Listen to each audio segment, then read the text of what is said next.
अमेरिकी अंतरिक्ष agency NASA की तरफ से एक स्टडी रिपोर्ट सामने आई है। इस स्टडी रिपोर्ट से एक डर का एहसास होता है। अगर हकीकत में देखा जाए तो पता चलता है कि इस रिपोर्ट की वजह से अमेरिका की चिंता काफी बढ़ गई है। दरअसल इस स्टडी रिपोर्ट में यह बताया गया है कि साल 2050 तक अमेरिका के ज्यादातर तटीय इलाके बढ़ते समुद्री जल स्तर की वजह से डूब जाएंगे।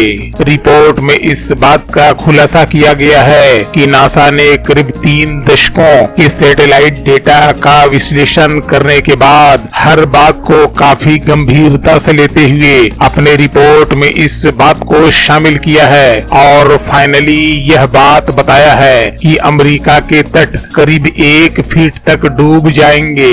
इसके डूबने का सबसे ज्यादा असर खाड़ी के तट और दक्षिण पूर्व के तट पर पड़ेगा। इस हिसाब से यह कहा जा सकता है कि New York, San Francisco, Los Angeles और वर्जीनिया जैसे तटीय राज्य डूब जाएंगे।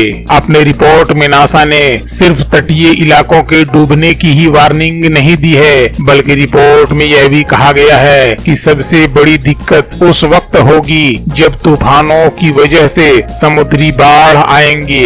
इस रिपोर्ट में कई साइंटिफिक एजेंसियों की रिसर्च की रिपोर्ट भी शामिल है। अगर रिपोर्ट के खुलासे की बात करें तो इन रिपोर्ट में यह बताया गया है कि अगले 30 साल में अमेरिका के तटों पर पानी ही पानी होगा।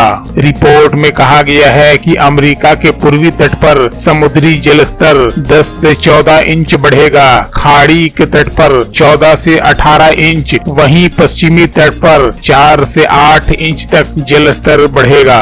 इस रिपोर्ट के ऑथेंटिसिटी को जब जांचने की कोशिश करते हैं तो पता चलता है कि यूनिवर्सिटी ऑफ मिशिगन के क्लाइमेट साइंटिस्ट जोनाथन ओवरपेक इस रिपोर्ट पर कहते हैं कि नासा ने अपने सैटेलाइट अल्टीमीटर से समुद्री सतह को नापा है। उसके बाद NOAA के टाइड गाज रिकॉर्ड्स से उसका मिलान किया है। इसके बाद यह रिपोर्ट दिया गया है। साथ ही साथ ग्राउंड लेवल पर भी यह डेटा सही है। इसलिए यह कहा जा सकता है कि इस रिपोर्ट की बातें वाकई में चिंता का विषय है। सुझाव के तौर पर उसने यह कहा है कि जितनी ज्यादा ध्रुवीय बर्फ पिघलेगी उतना ही ज्यादा समुद्री जल स्तर बढ़ेगा। ध्रुवीय बर्फ का पिघलना ग्लोबल वार्मिंग की वजह से हो रही है, इसलिए इसे कंट्रोल करने की जरूरत है।